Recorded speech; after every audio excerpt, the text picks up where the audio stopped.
ओम हरि ओम हरि ओम हरि ओम हरि ओम हरि ओम हरि ओम हरि ओम हरि ओम हरि ओम हरि ओम हरि हरि बोल। जय हो।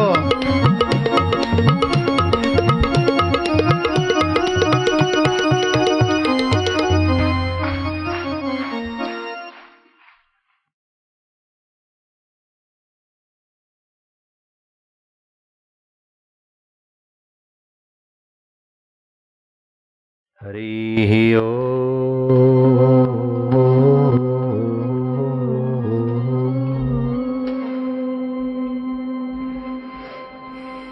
श्री सरस्वत्यै नमः। गुरुभ्यो नमः।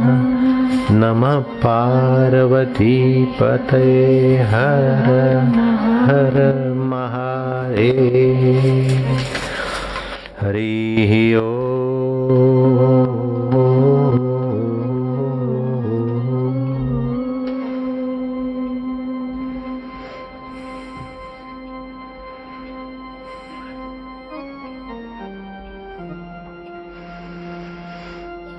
ભગવદ્ ગીતા એ ભગવાનના અનુભવની પોથી છે, ઉપનિષદોનું સાર છે। વિઘ્ન બાધાઓ અને સંઘર્ષો વચ્ચે પણ પોતાનું કર્તવ્ય નિભાવીને પરમેશ્વર પ્રાપ્તિ કરવાનો રાજમાર્ગ દેનારો ગ્રંથ એ ભગવદ્ ગીતા। ગીતા માટે તમામ વિદ્વાનો, હિન્દુ અને મુસલમાનો, ઈસાઈઓ અને પારસીઓએ પણ ગીતાની મહિમા ગાઈ છે। ગીતાકાર ભગવાન કૃષ્ણ એવી જગ્યાએ આ ઉપદેશ દે છે કે જગતના બીજા તમામ ધર્મ ગ્રંથો માટે આપણને ધન્યવાદ ઉપજે, આદર ઉપજે, પણ ગીતા માટે તો માથું નમી જાય। રાગ અને દ્વેષથી, પ્રતિશોધની ભાવનાથી ઉકળતા લોહીવાળા યોદ્ધાઓ બંને પક્ષની વચ્ચે અર્જુનનો રથ પહોંચ્યો છે। ઘોડા હુંકારે છે, હાથીઓ ચીંખાડે છે, ત્યાં ભગવદ્ ગીતાનું પ્રાગટ્ય થાય છે।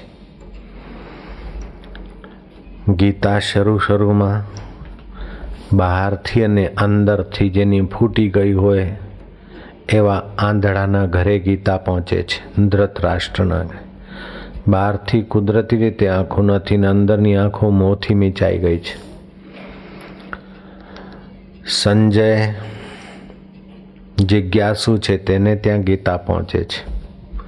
અર્જુન કરમવીર છે, એને ગીતા સાંભળવા મળે છે। માં છે, સુરદાસ બાળક હોય, કર્મઠ બાળક હોય, જિજ્ઞાસુ બાળક હોય કે ગમે તેવા સ્વભાવનું હોય, માની દ્રષ્ટિ સર્વત્ર પહોંચે પોતાના બાળકોને સાચવવાની, તેમ ગીતા માની દ્રષ્ટિ સર્વત્ર પહોંચે। ઉપનિષદો અને બ્રહ્મસૂત્ર તો વિદ્વાનો અને જિજ્ઞાસુ માટે છે, પણ ગીતા તો સર્વસામાન્યથી લઈને યોગી પુરુષો માટે પણ યોગ, ભક્તિ, જ્ઞાનનું ભાથું પૂરું પાડે તેવો સદગ્રંથ છે। સત્યતપા તપસ્વી ક્ષિણ્ય પાપા નામના તીર્થમાં રહેતા હતા। એમની એટલી બધી ભારે મહિમા થઈ કે ભગવાન બ્રહ્માજી પણ એમનું જ્ઞાન સાંભળવા બ્રાહ્મણ વેશ ધારણ કરીને શ્રોતાઓ વચ્ચે આવી બેસતા।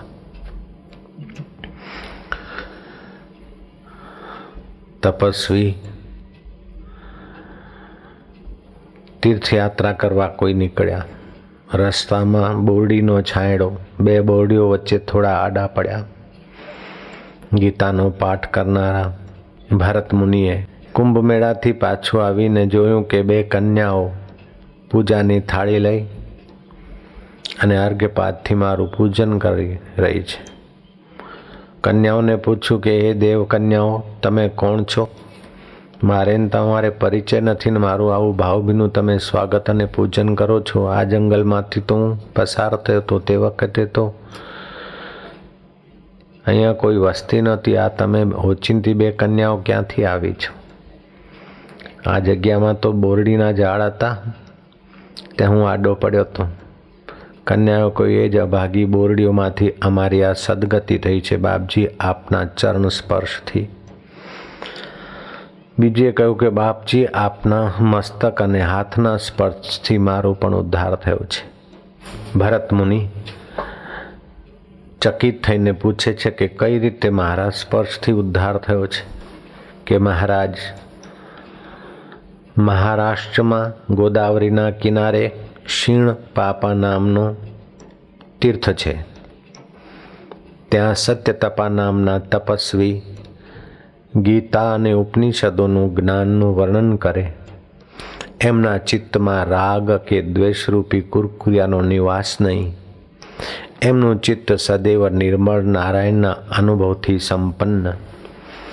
એમની વાણી સાંભળવા બ્રહ્માજી બ્રાહ્મણ રૂપ લઈને આવ્યા. એ મહાપુરુષે બ્રહ્માજીને ઓળખી લીધા અને કથા પછી બ્રહ્માજી અને સંત પુરુષ સત્યતપા વાર્તાલાપ કરતા. તે વાત ઇન્દ્રને ખબર પડીને ઇન્દ્રને ડર લાગ્યો કે આ સંત પુરુષને ત્યાં બ્રહ્માજી શ્રોતા તરીકે જાય છે અને આવા બ્રહ્મદેવને સંતને આટલો બધો મેળ થયો છે. કદાચ સંત પુરુષ પોતાના ભક્ત માટે કહી દે કે બ્રહ્માજી આને ઇન્દ્ર બનાવો તો મારી ઇન્દ્ર પદવી ખતરામાં આવી જશે. તેથી એ મહારાજ અને બ્રહ્માજી વચ્ચે ના સંબંધમાં વિઘ્ન નાખવા માટે અમને મોકલવામાં આવ્યા. અમે 2 સુંદરીઓ મહારાજની કથામાં જતા ને ત્યાં વિઘ્ન નાખવાના કુકૃત્યો કરતા અને મહારાજ આગળ પણ સમય લઈને પોતાની કુચેષ્ટાઓ કરીને મહારાજને ભ્રષ્ટ કરવાની કોશિશ કરતા. પણ આત્મરામી જીવન મુક્ત મહાપુરુષ દેહને હું માનવાની ભૂલથી ઉપરામ થયેલા ચિત્તમાં ચૈતન્ય સ્વરૂપનો અનુભવ પામીને પોતાના મધુર વચનોથી લોકોના પાપ તાપ હરનારા, પોતાની આમી દ્રષ્ટિથી વાતાવરણમાં સુખ અને શાંતિનો સંચાર કરનારા, પ્રાણી માત્રના પરમ સુહૃદ હિતેશી આત્મરામી સંતે અમારી કુચેષ્ટાઓને જોઈને અમને શ્રાપ આપ્યો કે તમે સત્સંગમાં અને પવિત્ર કાર્યમાં વિઘ્ન નાખો છો, કાંટારૂપ થઈ છો. જાઓ તમે કંટિકલા વૃક્ષ બનો, બોરડીની યોનિમાં તમે ધક્કા ખાઓ. અમે અનુનય વિનય કરીને મહાપુરુષના ચરણોમાં કગર્યા. દયાળુ સંતે કર્યું કે ભરત મુનિ, જેમણે ગીતાનું જ્ઞાન ચિત્તમાં સ્થિર કર્યું છે એવા મુનિ યાત્રા કરવા નીકળશે ને તમારા છાંયડામાં આરામ કરશે ને એમના ચરણ સ્પર્શથી ને હાથના સ્પર્શથી તમારો ઉદ્ધાર થશે. બાપજી, આપ જઈ રહ્યા હતા તે વખતે આ સત્પુરુષની વાણી સત્ય કરવા માટે કુદરતી આપને પ્રેરણા થઈ અને આપે અહીંયા વિસામો લીધો અને આપના ગીતાના જ્ઞાનના પ્રતાપે અમારી આ કંટિકલી યોનિથી અમારો ઉદ્ધાર થયો. બાપજી, એક પાણીનો પ્યાલો પાય તો પણ એના શુકર ગુજાર કે ધન્યવાદ કરવા એ મનુષ્યનું કર્તવ્ય છે. આપના સાનિધ્યથી ચરણ સ્પર્શથી અમારી આ દુઃખદ યોનિનો અંત આવ્યો અને અમે હવે દિવ્ય લોકમાં જવાની યોગ્યતા મેળવી ચૂક્યા છીએ. તેથી આપ જેવા દિવ્ય પુરુષનું અમે સન્માન કરીએ છીએ. ભગવાન નારાયણને એકવાર માં લક્ષ્મીએ પૂછ્યું કે પ્રભુ, આપ ક્ષીરસાગરમાં પોઢ્યારો છો. આળસી માણસની તો લક્ષ્મી, યશ અને પ્રભાવ નાશ થાય છે, પણ આપનો પ્રભાવ તો અનેરો છે ને આપના પ્રભાવથી હું પણ પ્રભાવશાળી દેખાઉં છું. એનું શું કારણ છે? ભગવાન નારાયણ કહે છે કે યુગ યુગમાં અવતાર લઈને હું મારા શુદ્ધ બુદ્ધ આત્મ સ્વરૂપનો ઉપદેશ દઉં છું. તે ગીતાના જ્ઞાનમાં હું રમણ કરું છું. જેની સત્તાથી આંખો જુએ છે, મન વિચાર કરે છે, બુદ્ધિ નિર્ણય કરે છે, બુદ્ધિના નિર્ણયો બદલાય, મનના વિચારો બદલાય, આંખોની જ્યોત બદલાય, કાનના શબ્દો બદલાય, નાકની ગંધ લેવાની સ્થિતિઓ બદલાય, જીવાના સ્વાદની સ્થિતિઓ બદલાય, છતાંય જે નથી બદલાતું તે મારું નારાયણ સ્વરૂપ આત્મ સ્વરૂપમાં હું નિમગ્ન રહું છું. જે પુરુષો આ ગીતાનું જ્ઞાન મેળવે છે ને એમાં નિમગ્ન થાય છે તે મારી જેમ પૂજાય છે. તું હું બ્રહ્મ સ્વરૂપમાં મારા વાસ્તવિક સચ્ચિદાનંદ સ્વરૂપમાં નિમગ્ન રહું છું. આળસી માણસની જેમ સૂતેલો દેખાઉં પણ ઊંઘમાં મારું મન સરી જતું નથી. મારું મન મારા શુદ્ધ બુદ્ધ આનંદ સ્વરૂપ આત્માના સુખમાં સંપન્ન થાય છે. માં લક્ષ્મીએ પૂછ્યું કે મનુષ્ય લોકોમાં ગીતાના જ્ઞાનથી કોઈનો ઉદ્ધાર થયો છે? એવું પ્રભુ કે ઘણાનો ઉદ્ધાર થઈ ગયો, થઈ રહ્યો છે ને થશે. પૂર્વકાળમાં એક પુરુષનો ઉદ્ધાર થયો તેની તું વાર્તા સાંભળ. ભગવાન નારાયણ કહે છે કે તુંગભદ્રા નદીના કિનારે ઉત્તમ નગર નામના એક નગરમાં એક વાણિયો રહેતો ને એના ખાનપાન આહાર વ્યવહાર પાતકી વ્યક્તિ જેવા હતા. એકાદશીના વ્રતથી કેટલું બધું પુણ્ય થાય છે ને સ્વાસ્થ્ય લાભ થાય છે ને શ્રી હરિની પ્રસન્નતા મળે છે એ મુવાને ખબર જ નહોતી. શ્રાદ્ધના દિવસોમાં પતિ પત્નીનો સમાગમ કરવાથી બુદ્ધિ બેલ મારી જાય છે ને આયુષ્ય ટૂંકું થાય છે અને તમામ દોષો લાગે છે ને પિતરોને પણ શોભ થાય છે એ વાત એને ખબર જ નહોતી. શ્રાદ્ધના દિવસોમાં સંસાર વ્યવહાર કરે, એકાદશીના દિવસે ખાય, દિવસે ઊંઘે, મદ્યપાન કરે, સત્કર્મ દાન પુણ્ય અને સેવા કાર્યમાં તો જાણે એના માટે કોઈ નામ જ ના લો એવું જીવન જીવી અને છેવટે બળદની યોનિમાં ધકેલાયો. અને એ બળદ એક પંગુ વ્યક્તિ ભિખારીએ ખરીદ્યો અને એના ઉપર બેસીને આજુબાજુના ગામડાઓમાં ભીખ માગવા જતો. 7-8 વર્ષ સુધી એ બળદે ખૂબ દુઃખ ભોગવ્યું. જ્યારે ભાર સહન કરવાની શક્તિ નહોતી ત્યારે પંગુ ભિખારીએ એને દંડા મારીને કાઢી દીધો. વરસાદના દિવસોમાં કાદવમાં ફસાણો દબાક લઈને બેસી ગયો. દયાળુ પુરુષે પોતપોતાનું પુણ્ય અર્પણ કર્યું પણ એની કાયા બહાર નીકળી નહીં અને તેમ સદગતિ પણ થઈ નહીં. એક વૈશ્યાએ પોતાનું પુણ્ય અર્પણ કર્યું ને એની સદગતિ થઈ. દેવ શર્માના ઘરે સુશર્મા તરીકે એનો જન્મ થયો અને ગયા જન્મના પુણ્ય પ્રતાપે ને કથામાં જવાની રુચિ થઈને 18 વર્ષની ઉંમરે કોઈ સંત પુરુષનો સત્સંગ સાંભળીને મહાપુરુષ પાસેથી એણે મંત્ર લીધો. રિવર્સ ધ્યાન કરીને એણે જોયું કે ગયા જન્મમાં હું આવી અભાગી યોનિમાં હતો ને એક વૈશ્યાના પુણ્યદાનથી મારી સદગતિ થઈ. તે વૈશ્યાને મળવા ગયો. વૈશ્યાએ કહ્યું કે બીજું તો હું કંઈ જાણતી નથી પણ મારે ત્યાં એક પોપટ છે એ ગીતાનો શ્લોક ઉચ્ચારણ કરતો ને દરરોજે સાંભળતી. એ ગીતાના શ્લોકનું ઉચ્ચારણ સાંભળતી ને તે ઉચ્ચારણનું પુણ્ય મેં પેલા બળદિયાની સદગતિ માટે અર્પણ કર્યું.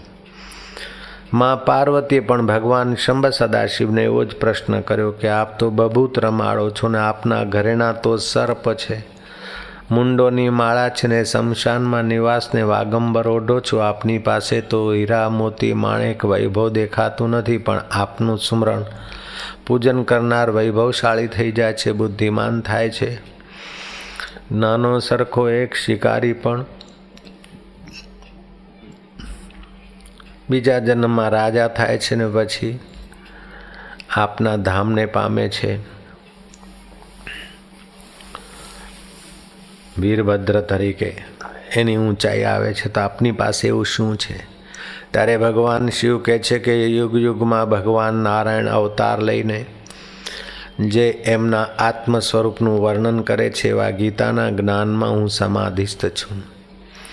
જ્યાં હર્ષ નથી પહોંચતું, શોક નથી પહોંચતું ને જીવન અને મૃત્યુ જ્યાં સ્વપ્ન તુલ્ય ભાસે છે, સૃષ્ટિની ઉત્પત્તિ સ્થિતિ પરલય સ્વપ્ન તુલ્ય ભાસે છે એવા સચ્ચિદાનંદ નારાયણ સ્વરૂપમાં હું સમાધિસ્થ રહું છું.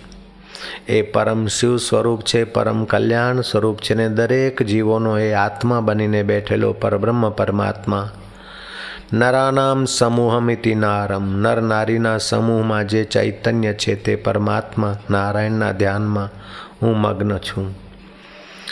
જે યુગ યુગમાં ગીતાના જ્ઞાન દ્વારા પ્રજાને ભગવાન કૃપા કરીને આપે છે. મનુષ્યો પણ જો એ ગીતાના જ્ઞાનનું અવલંબન લે તો એના શોક મોહ પાપ તાપ નિવૃત્ત થાય ને કર્મ કરવા છતાંય કર્મ બંધનમાં બંધાય નહીં. દુઃખદ સંસારમાં પણ પરમ સુખનો અનુભવ કરી શકે. પાપમય વાતાવરણમાં પણ પુણ્ય પાપથી નિર્લેપ નારાયણના સુખમાં એ માણસ સુખી થઈ શકે. એ તો તરે બીજાને પણ તારી શકે તેવું ગીતાનું જ્ઞાન છે. તે જ્ઞાન સ્વરૂપ સોહમ સ્વરૂપ અમર આત્મામાં હું સમાધિસ્થ રહું છું. પાર્વતી, જેવો પ્રશ્ન તે કર્યો છે તેવો જ પ્રશ્ન લક્ષ્મીજીએ નારાયણને કર્યો, અને નારાયણે જે લક્ષ્મીને કથા સંભળાવી તે મને સ્મરણ છે, હું તને કહું છું. તો પેલો બળદિયાની યોનિમાંથી છૂટીને દેવ શર્માના ઘરે સુશર્મા થઈને જન્મ લીધો ને પછી એણે પેલી વૈશ્યાને પૂછ્યું કે આ તારું પુણ્ય શાથી થયું. વૈશ્યાએ કહ્યું કે ગીતાના જ્ઞાનથી. ભગવાન નારાયણ લક્ષ્મીને કથા સંભળાવે છે ને ભગવાન શંભ સદાશિવ પાર્વતીને કહે છે. પોપટના મુખેથી ગીતાનું જ્ઞાન સાંભળનાર વૈશ્યા એક બળદિયાની સદગતિ કરવાનું પુણ્ય મેળવી શકે છે. તો એક એક ડગલું ચાલીને મંડપમાં પહોંચેલા હોય એમના કર્મ યજ્ઞ ફળ્યા, શ્રદ્ધાથી બેઠા હોય એમનું ભક્તિ યોગ ફળ્યો, સાંભળ્યું તો જ્ઞાન યોગ ફળ્યું, અને હરિકીર્તન કરે તો જપ યજ્ઞ ફળે. આવા ચાર યજ્ઞ સહેજે થાય તેવા ગીતા ભાગવત જ્ઞાન યજ્ઞમાં જે આવ્યા હોય તેમની સદગતિ અને ભગવત ભક્તિ વધે તેમાં શું આશ્ચર્ય છે. તેવા લોકોને પુણ્ય પ્રાપ્ત થાય તે શું આશ્ચર્ય છે.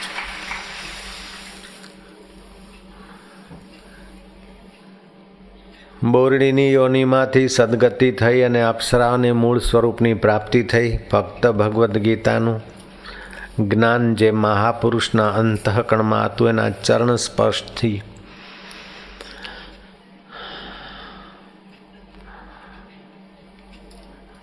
અપ્સરાઓની પૂર્વ ઉત્તમ ગતિ પ્રાપ્ત થઈ. ભગવાને ગીતામાં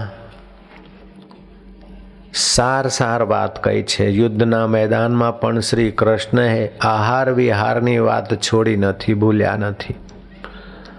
અત્યારે આ યુગમાં આહાર વિહારને સાચવવાની ખૂબ આવશ્યકતા છે.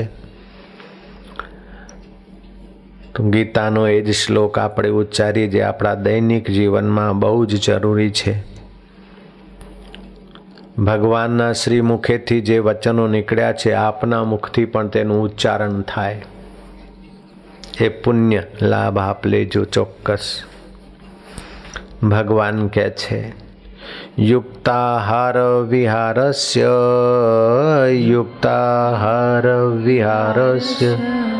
યુક્તો ચેષ્ટ કર્મસુ યુક્ત સ્વપ્નવબોધસ્ય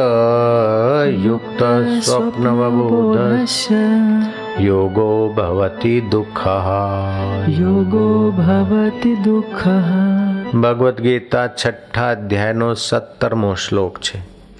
છઠ્ઠા અધ્યાયના પહેલા શ્લોકમાં ભગવાન કહે છે કે અનાશ્રિતા કર્મ ફલમ કાર્યમ કર્મ કરોતિ યા સંન્યાસી ચ યોગી ચ. આસક્તિ રહિત થઈને કરવા યોગ્ય શુભ કર્મ કરે છે અને ફળ ઈશ્વરને અર્પણ કરે છે. સંન્યાસ અને યોગના ફળને પ્રાપ્ત થાય છે.